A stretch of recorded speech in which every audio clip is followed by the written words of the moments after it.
Tribuners sekali, senang banget ya Ajeng bisa kembali menyapa Tribuners, tentunya kita di program yang paling kece program tribunambon.com, tapi masih banyak juga program-program kita yang tentunya bisa kalian nikmati di Facebook fanpage kami ataupun di kanal YouTube Tribun Ambon News. Nah, kali ini kita bakal ngobrolin sesuatu yang sangat menarik tentunya dan semoga bisa bermanfaat buat viewers kita, terutama Tribuners yang sedang memantau di layar monitornya saat ini di Facebook fanpage dan juga kanal YouTube Tribun Ambon. Nah, Tribuners berangkat dari sebuah kegelisahan ya, kemudian salah satu komunitas ini dibentuk, yakni komunitas Sombar. Ini kegelisahan mereka terkait dengan krisis multidimensi seperti bunuh diri, KDRT, kekerasan seksual dan lain-lainnya. Di dalam komunitas ini tergabung para anak muda di Kota Ambon dan Provinsi Maluku sekitarnya, membuat satu misi yang sangat menarik. Seperti apa sih yang dilakukan oleh teman-teman di komunitas Sombar ini dan bagaimana mereka bisa menerobos sebuah tembok yang kalau bisa dikatakan ada hal tabu di sana. Tapi dengan semangat muda, bergerak, maju, dan bersama inilah mereka bisa gandengan untuk melakukan sesuatu yang bisa memberikan manfaat dan dampak yang positif terhadap lingkungan mereka. Sudah hadir bersama Ajeng di studio tribunambon.com, tepatnya di Jalan Jenderal Sudirman, ke Batu Merah, Kota Ambon. Ada narasumber Ajeng kali ini, Agustina Putirwulan, yang merupakan Ketua Komunitas Sombar. Hai! Halo. Jangan malu-malu. Oke, gimana kabarnya? Baik aja. Tahu cantik banget dengan rambut yang sepotong gini kan, sebahu, dengan antingnya yang kemilau itu. Dari sini bisa kelihatan cantiknya ya kan Tribuners. Oke Tribuners, di obrolan kita akan membahas terkait dengan tema kita, yaitu anak muda jadi Sombar bagi orang lain. Nah, seperti yang kita ketahui bahwa Sombar ini adalah term bahasa Melayu Ambon, yes. Lebih tepatnya seperti itu, yang kalau diartikan secara harafiah bisa saja menjadi pelindung, begitu ya. Nah, Sombar itu arti Sombar yang saya pahami sejauh ini. Oke, namun bagaimana nih dengan Sombar yang kita maksudkan, komunitas Sombar ini? Boleh diceritakan dulu nih komunitas ini kapan berdirinya dan kemudian apa yang menjadi latar belakang paling kuat sebagai teman-teman muda yang bergabung di dalam komunitas Sombar ini mewujudkan komunitas ini. Iya, terima kasih ya Kak Ajeng. Jadi ini memang kalau dimulai kapan ya, kita akan mengingat tahun 2019 memulai pergerakan ini, pelayanan ini, dan itu dilakukan oleh 3 orang, saya, 2 teman cowok. Sebutin aja nama-nama mereka. Marianusi sama Patrick Lelehuri. Dan memang kita memulai dan merasa bahwa ini harus dimulai seperti itu. Tanggal 21 April, hari Kartini sekaligus. Oh, I see. Iya, dan kenapa ya ini harus dimulai? Karena memang kegelisahan tadi multidimensi masalah-masalah sosial, khususnya di bidang mental, di kesehatan mental dan spiritual. Oke. Yes. Kenapa kemudian kesehatan mental dan spiritual itu menjadi concern atau fokusnya teman-teman di komunitas Sombar ini? Iya, karena kita sendiri tahu bahwa pada zaman sekarang memang orang banyak rentang depresi, rentan tidak bisa bertahan untuk menghadapi masa krisis. Dan tidak pungkiri juga di Maluku kita mendengar bahwa ada loh banyak anak-anak muda yang memutuskan pada akhirnya mengakhiri hidup dengan bunuh diri, gantung diri, dan lain-lain. Dan itu juga sebenarnya menjadi satu kegelisahan loh. Selama ini apa sih yang bisa kita buat supaya tolong anak-anak muda bisa mengenali dirinya, bisa menyembuhkan dirinya dan menyembuhkan orang lain, bisa berguna, bisa bermakna, kayak gitu. Sebelum kita melaju lebih jauh ya, di komunitas ini berapa banyak sih teman-teman di sana? Kemudian latar belakang daripada anggotanya ini dari mana aja nih? Memang sejujurnya dimulai dari latar belakang teologi, mahasiswa teologi atau alumni, karena memang kita belajar di situ tentang pendampingan, atau dalam bahasa kalau di gereja maka pendampingan pastoral atau asik. Dan bagaimana itu dipindahkan dalam ruang lingkup yang lebih besar di masyarakat, bahwa dalam tatanan kehidupan masyarakat pun pendampingan atau proses-proses membimbing orang itu sangat dibutuhkan.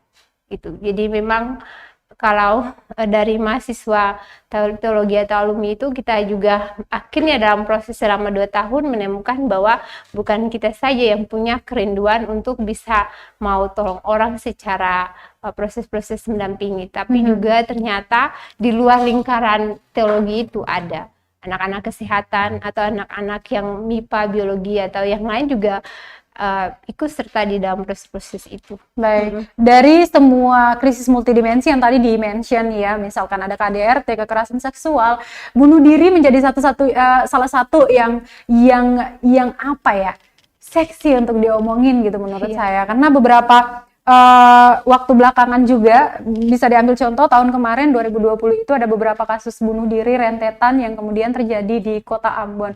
Dari kajian teman-teman di komunitas Sombar ini, kalian melihat kasus ini seperti apa? Yes, bagi kami kasus ini sangat serius. Ini kami melihat bahwa tindakan-tindakan bunuh diri anak muda itu bukan satu keputusan yang serentak satu kali jadi, tapi sebelum sampai anak muda itu dia sampai di tahap bunuh diri, dia sudah melakukan banyak pertimbangan-pertimbangan yang kompleks sampai dia tahap sampai di situ gitu. Jadi memang kami juga di dalam komunitas juga beberapa kali mendampingi orang yang ingin bunuh diri atau percobaan bunuh diri, dan karena itu kami berpikir bahwa jika lebih dari 1-2 orang anak muda sudah coba bunuh diri, itu mungkin mengisyaratkan bahwa ada di luar sana yang mungkin setiap hari anak-anak muda berpikir untuk bunuh diri. Jadi kami juga sempat melakukan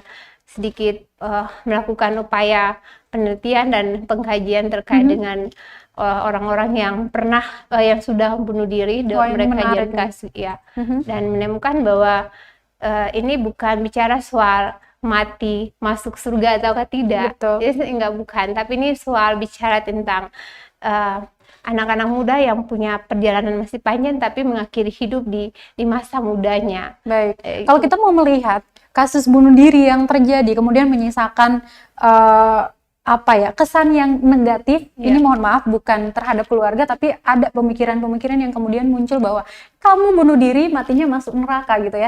Jadi kesan orang yang meninggal karena bunuh diri itu masih meninggalkan sesuatu yang buruk bagi ingatan orang-orang lain begitu, dan seperti tidak ada yang bisa dipetik dari sebuah kasus bunuh diri seperti itu.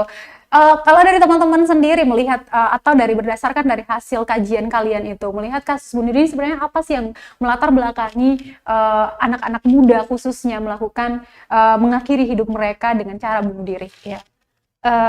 Pertama kita juga harus menyadari dan mengakui bahwa orang sampai di tahap itu tidak pernah ada kasus dengan alasan tunggal. Artinya bahwa dia bunuh diri itu dengan alasan putus cinta saja, tidak. Tapi setiap orang yang melakukan tindakan bunuh diri itu pasti punya alasan-alasan beragam. Dan rata-rata yang kita temui di dalam kasus-kasus penelitian itu bahwa sekurangnya itu paling besar itu adalah fokusnya kepada keluarga. Keluarga, kasih sayang atau dukungan di dalam ruang keluarga itu menjadi salah satu hal yang cukup berpengaruh di situ. Dan juga selain dari dampak alasan depresi atau masalah keluarga atau masalah ekonomi, masalah putus cinta, ada hal lain yang kita melihat bahwa kita selaku masyarakat belum menyadari itu. Bukan soal depresi itu saja, tapi soal memberikan pertolongan. Jadi kayak orang bunuh diri itu bukan karena dia depresi saja, tapi karena terlambat menolong, terlambat peka. Dan karena itu kenapa kita selalu ingin untuk melakukan aksi peduli untuk baku tolong, untuk supaya jangan sampai orang langsung ini tapi pada akhirnya bisa ditolong. Apakah ini juga menjadi salah satu pemicunya karena lingkungan daripada orang-orang ini kan banyak orang merasa bahwa kesehatan mental, kejiwaan, dan kekosongan tadi itu hal yang sepele gitu. Jadinya menjadi tabu untuk kemudian diperbincangkan di tingkat keluarga misalnya ataupun pertemanan. Misalkan ada seseorang yang datang dan curhat, saya seperti ini, or Allah cuman itu gitu. Tapi kita tidak mengetahui bagaimana mentalitas seseorang ketika dia dihadapkan dengan sebuah permasalahan misalnya. Iya, ini berkaitan dengan budaya kita ya. Kita melihat bahwa sejauh ini kita tidak terbiasa untuk berada dalam ruang-ruang konseling atau ruang-ruang pembinaan yang lebih khusus membicarakan tentang kesehatan secara holistik, dalam arti bahwa kesehatan fisik, mental, sosial, dan spiritual secara lebih terpadu dan lebih berkala begitu. Dan kita karena minimnya ruang-ruang itu, maka bisa jadi ruang kepekaan terhadap situasi orang dalam krisis itu semakin kering, semakin minim. Ya, itu jadi pengaruh terhadap setiap orang, khususnya ya anak muda, untuk merespon dirinya. Oke. Nah, lalu dari teman-teman Sombar sendiri, gimana kalian cara menerobos masuk ke dalam lingkungan yang tadi itu, yang menurut orang Allah biasa-biasa aja, tapi kalau dari kacamata kalian ini sebenarnya nggak sehat gitu. Iya, betul. Kami merasa bahwa kita perlu membuat rekayasa sosial di kalangan anak-anak muda yang secara tersadar dibangun untuk tolong mereka dan tolong diri kita sendiri sebenarnya, kayak gitu. Jadi ada ruang-ruang yang sengaja diciptakan untuk, misalnya salah satunya adalah kayak konseling kelompok atau konseling secara pribadi, dan itu bisa dibangun kerjasama dengan teman-teman muda yang lain, bermitra, dan kita bangun itu. Kita buka ruang-ruang diskusi, ruang-ruang pembicaraan yang memang bersifat edukasi atau bersifat melatih orang-orang untuk bisa bertumbuh, untuk bisa belajar kayak gitu. Baik, bagaimana caranya kalian mengidentifikasikan satu karakter bahwa dia sedang mengalami ini, ataupun orang ini dia sedang membutuhkan bantuan kita, seperti itu? Sejauh ini seperti apa? Ya itu kalau di dalam komunitas sendiri kita berkaitan dengan itu, kita belajar sebenarnya. Jadi komunitas ini kan juga ada tiga ruang orientasi komunitas Sombar. Yang pertama itu pelatihan dan pengembangan, kedua itu pelayanan, dan ketiga adalah penelitian. Berkaitan dengan pelatihan dan pengembangan, karena tadi sifatnya bahwa kita adalah komunitas pertolongan atau penyembuh, maka kita di dalam komunitas perlu menyiapkan diri untuk menolong. Karena itu ada ruang-ruang yang kita coba buka atau kita coba pilih untuk bisa melatih orang atau melatih diri kita sendiri, mendaftarkan diri. Misalnya salah satu mengikuti program AKPI, Asosiasi Konselor Indonesia, Pastoral Indonesia, untuk khusus bicara tentang pendampingan. Dan disitulah kita juga menemukan bahwa ternyata untuk menolong orang ini kita perlu melihat itu salah satu indikator, beberapa indikator. Fokusnya di sini adalah kesehatan secara holistik, fisik, mental, sosial, dan spiritual. Jadi bagaimana empat aspek ini dilihat secara seimbang atau sehat. Jika seseorang dikatakan sehat bila dia punya empat aspek ini berimbang. Tadi apa-apa? Fisik, mental, sosial, dan spiritual. Ya. Sejauh ini yang dihadapi oleh kalian lingkungan seperti apa? Kalau dia kalangan anak muda ya, kan bicara kalangan anak muda, sejauh ini yang sering dihadapi itu anak-anak muda yang broken home, kemudian bisa juga patah hati, juga masalah masalah studi, juga, dan memang masalah tadi adalah masalah putus asa, percobaan bunuh diri beberapa kali. Memang itu yang dilihat belakangan ini. Adakah kesulitan kemudian yang kalian temukan ketika menerobos masuk ke sana? Kesulitannya pasti ada kesulitan. Kesulitannya pertama, tenaga kita terbatas tentu. Wilayah jangkauan kita banyak tapi tenaga kita terbatas. Kemudian juga anak-anak muda, tidak semua anak-anak muda itu sadar bahwa ini benar-benar penting.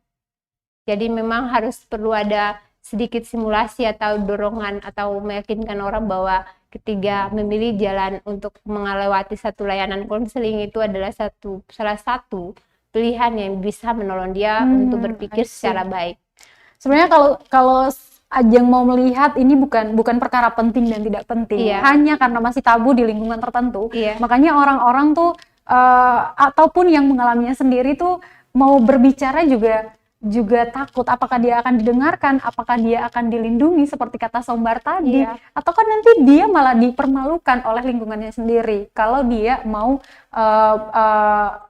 muncul dengan karakter dia yang ada seperti itu. Baik, kita tahan sebentar.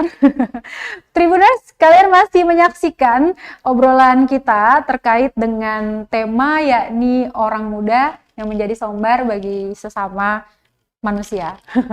Dan kalian bisa muncul di comment section, bisa bertanya ataupun menyapa ataupun sharing pengalaman kalian yang terkait dengan pembahasan kami barusan ini dan masih akan berlanjut. Nanti bakal Ajeng bacakan. Kalau ada pertanyaan langsung ditanyakan ke narasumber di sini. Oke, kita masih seputar kegiatan-kegiatannya teman-teman Sombar nih. Ini yang menjadi concern kalian tadi, kesehatan mental dan spiritual tadi.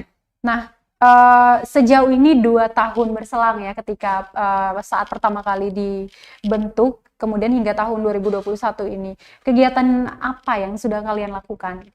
Ya, itu kembali ke tadi ya, 3 orientasi Sombar, pelatihan dan pengembangan, pelayanan, dan penelitian. Jadi kalau pertama untuk pelatihan itu, tadi dibilang bahwa kita ini komunitas penolong atau komunitas penyembuh. Jadi kita secara kapasitas itu harus dilengkapi. Gitu. Jadi salah program-program yang kita buat ada 3. Satu itu pertama adalah mengutus dari komunitas untuk mengikuti pelatihan tenaga konselor ataupun mengikuti webinar-webinar yang muatannya kepada pengembangan melengkapi secara kapasitas. Yang kedua adalah melatih. Jadi setelah mengikuti program-program itu dan punya kapasitas dan juga mengajak pihak-pihak tertentu untuk berkolaborasi, kita terbuka untuk melihat bahwa bukan kita saja, tapi kita membutuhkan anak-anak muda lain jadi Sombar. Dan karena itu kita sudah sementara dan pernah melakukan salah satu program namanya Training Teman Sombar. Nah, Training Teman Sombar ini salah satu program yang direkayasa untuk bisa melatih anak-anak muda jadi relawan pendamping yang dilengkapi dengan pemahaman-pemahaman dasar untuk menolong orang lain yang sedang mengalami krisis ataupun mungkin juga bisa menolong dirinya. Kita mengharapkan bahwa melalui program ini bisa menjangkau harapan kita 1000 pendamping, ya 1000 Sombar untuk orang lain kayak gitu. Dan ini membutuhkan kerjasama bukan kita saja, tapi membutuhkan kolaborasi dengan teman-teman anak muda lain, komunitas-komunitas anak muda yang punya panggilan yang sama untuk bisa tolong. Gitu. Sambil minum yuk. Yes. Dan yang ketiga itu webinar atau kegiatan-kegiatan edukasi yang memang kembali tadi untuk membangun kesadaran pemahaman anak muda terkait dengan kesehatan itu sendiri. Untuk kolaborasi. Itu untuk bagian pelatihan. Bagian pelatihan ya. Untuk kolaborasi. Tadi dikatakan kalau sebenarnya ada beberapa kegiatan juga yang dilakukan dengan menggandeng komunitas lain misalnya. Ini pembagian tugasnya seperti apa? Tanggung jawabnya seperti apa? Dan kegiatan seperti apa yang kalian kerjakan? Salah satunya kayak kemarin ya. Tanggal berapa itu? Tanggal 10 September, Hari Pencegahan Bunuh Diri Sedunia. Itu memang kami mengajak beberapa komunitas yang kami kenal begitu untuk melakukan aksi peduli pencegahan bunuh diri.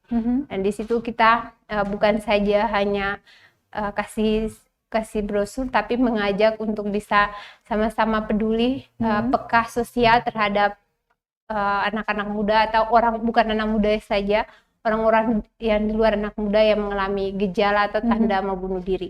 Dan juga di situ kita menawarkan layanan konseling jika misalkan kalau ada yang berpikir atau ingin untuk ke arah sana, maka bisa solusi salah satunya ke kita untuk bisa mendapatkan pertolongan. gitu. Oke. Apakah untuk mendapatkan pertolongan ataupun menyediakan layanan pertolongan itu ya? Iya. Apakah kalian dengan cara menjemput bola kah ataukah ada apa ya? Ada langkah-langkah yang harus dipenuhi oleh seseorang yang ingin bercerita bersama kalian atau ingin dilindungi oleh Sombar? Ya, terkait dengan itu juga memang kita di dalam kembali ya ke dalam komunitas ini sedang dalam proses menyiapkan teman-teman untuk mengkonseling gitu. Jadi tidak kita yang sudah siap untuk mengkonseling, siap dan sudah dibekali dengan pemahaman-pemahaman dasar itu bisa bisa menerima konseling dari orang lain. Dan itu memang sudah kita punya yang bisa kalau ada masalah datang konseling. Kita bisa tidak ada syarat-syarat khusus ya, kayak harus kalau mau konseling dia harus gimana, tapi biasanya untuk sampai sekarang tadi masalahnya juga kesadaran anak muda untuk datang konseling kan itu perlu diedukasi. Tapi biasanya di lingkaran pertemanan atau di lingkaran persahabatan kita itu biasa saling edukasi dan puji Tuhan biasanya itu sering terkoneksi dan ajak untuk datang konseling gitu. Baik. Dari dua hal yang difokuskan selain kesehatan atau mental seperti itu ya, tapi juga ada spiritual di sana. Saya melihat di sini lebih spesifik gitu untuk gerejawi ya sebutannya. Apa sih yang cuman Kristen saja kah ataukah memang ini terbuka untuk siapa saja mau bergabung terlepas dari agamanya apa? Oh iya. Karena yang mengawal, yang menggawangi komunitas Sombar ini latar belakangnya semuanya adalah teologi. Iya, teologi gitu. Iya, teologi. Iya, ini tidak menutup untuk yang di luar ya. Karena kita lepas dari teologi kita adalah masyarakat. Cool. Iya, ya, dan kita dipanggil untuk membangun masyarakat. Kayak gitu, untuk peduli dengan masyarakat. Jadi awal-awal memulai pelayanan komunitas Sombar, kegiatan trauma healing dilakukan itu di Mamala. Yang kita tahu adalah salah satu negeri di Kabupaten Maluku Tengah yang mayoritasnya adalah Muslim. Iya, itu waktu terjadi gempa dan kita ke sana. Dan itu menunjukkan bahwa sebenarnya ruang-ruang teologi kita tidak dibatasi pada ruang agama, tapi kita harus terbuka terhadap masyarakat. Cool, gitu. Tribuners, mari kita paksu, tepuk tangan. Oke, ya di kolom komentar nih sudah ada beberapa yang bergabung juga. Ini lebih banyak yang say hi. Ada juga yang ngajakin jadi Sombar. Ada akun dengan nama Rosalina. Kenapa nggak diangkat gini aja ya? Ada Rosalina Merguar. Terima kasih Rosalina sudah bergabung di comment section kami. Juga di sana ada Gerson Balak. Mantap, ayo jadi Sombar, thank you. Kemudian di sana juga iklannya banyak ya. Oke, karena kita tribunambon.com jadinya muncul nih iklan-iklan ya. Kemudian ketutup komentarnya. Oke deh, terima kasih buat kalian yang udah bergabung di comment sectionnya. Silakan yang mau bertanya boleh aja, ataupun mau sharing atau butuh pertolongan, nanti akan dibantu sama teman-teman Sombar seperti itu ya. Kalau nih, misalkan dari tahap-tahap konseling itu, kalian melihat bahwa ada sesuatu yang di luar dari kapasitas kalian, misalnya dari sisi kejiwaan, dimana kalau sudah berbicara tentang kejiwaan, ahli yang harus ngomong di situ kan ya, psikiater misalnya. Kalian akan arahkan kemana? Iya, ini yang memang sedang diupayakan, bahwa prinsipnya dalam menolong kita tidak bisa seorang diri.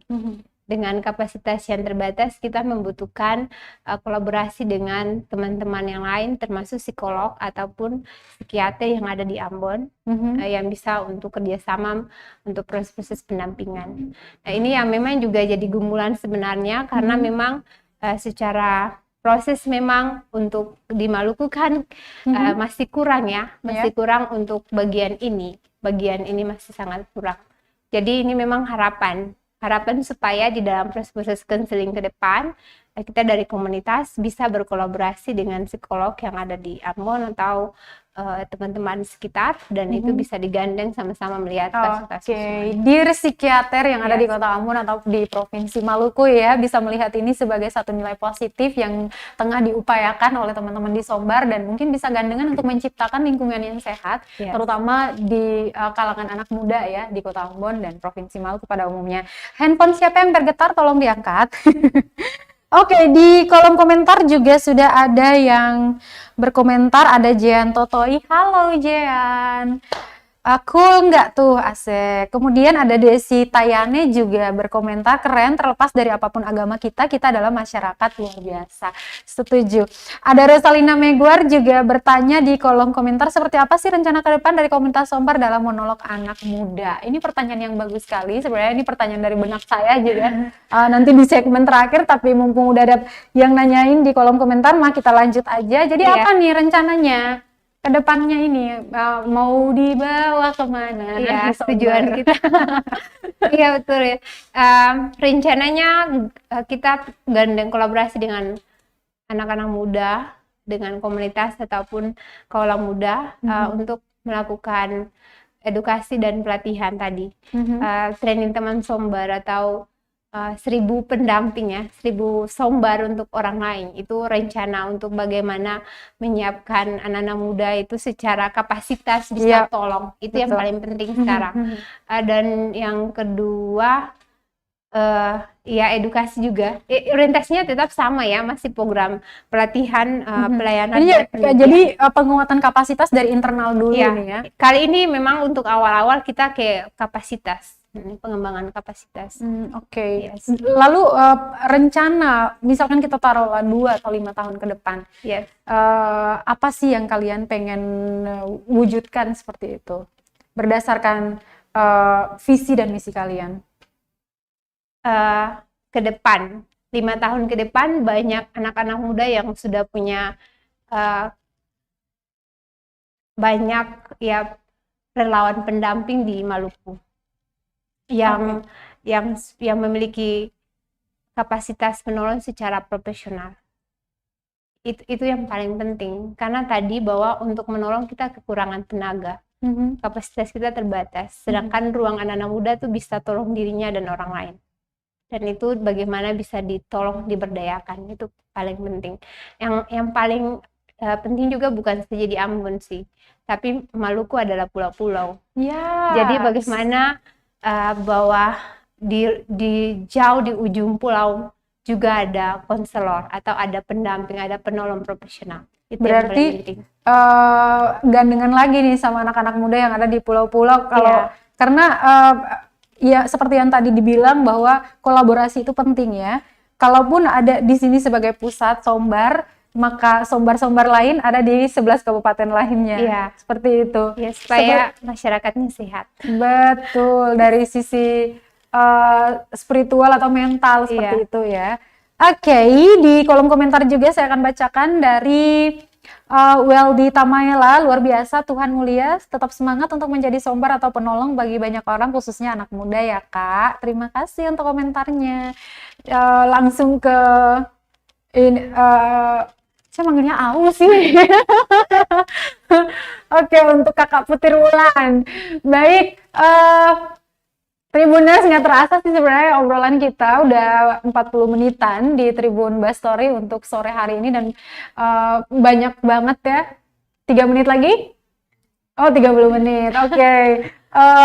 Obrolan ini nih sebenarnya apa yang kita bahas ini, apalagi berbicara tentang konseling, artinya ada orang yang mau terbuka terhadap apa yang dialami, dan hal ini masih saya harus bilang bahwa ini masih menjadi tabu di lingkungan kita seperti itu, Kota Ambon ataupun Provinsi Maluku secara umumnya. Ketika kita mengalami sesuatu kekerasan seksual misalnya, walaupun kejadiannya berulang-ulang kali, tapi untuk mau bercerita atau mau melapor ada banyak sekali pertimbangan-pertimbangan, dan salah satu pertimbangannya yaitu malu. Rasa malu yang harus ditanggung, kemudian apa yang nanti diakibatkan ketika laporan ini sampai di kepolisian misalnya, ataupun cerita ini sampai didengar oleh tetangga misalnya. Tapi dengan adanya wadah-wadah seperti ini, para korban atau siapapun yang mengalami luka itu, dia akan merasa bahwa saya merasa dilindungi gitu. Ada orang yang akan nanti menjaga saya, akan mendengarkan cerita saya, dan itu hadir dalam teman-teman Sombar. Saya harus mengapresiasikan hal itu. Oke, Kakak Putri Wulan. Baik, di akhir obrolan kita mungkin ada satu hal yang pengen disampaikan oleh anak-anak muda khususnya di Kota Ambon dan Provinsi Maluku pada umumnya. Iya, baik, di kesempatan ini memang jadi satu ruang yang mau bilang bahwa sebenarnya dalam situasi apapun kita sekarang, posisi terpuruk kita, titik ternol kita, masih selalu ada harapan. Dan kita punya kapasitas untuk menolong diri sendiri dan orang lain.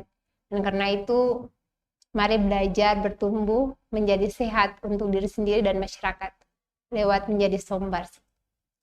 Cool. Yes. Yang terpenting adalah kenali diri kita, apa yang kita rasakan bisa saja diekspresikan atau cari orang terdekat untuk bisa diobrolin dengan baik agar apa yang dilewati tidak terasa berat, seperti itu ya. Baik, saya Ajeng Natalea dan juga Agustina Putri Wulan, narasumber saya yang merupakan ketua komunitas Sombar. Kita undur diri ya Tribuners, terima kasih sudah menyaksikan dan thank you so much buat yang udah pada komen di comment section. Kita akan jumpa lagi di Tribun Bastory dengan tema-tema menarik dan juga narasumber yang cool-cool tentunya. Selamat sore, selamat melanjutkan rutinitas. Kami pamit dari studio tribunambon.com, Jalan Jenderal Sudirman, Batu Merah, Kota Ambon. Amato. Amato.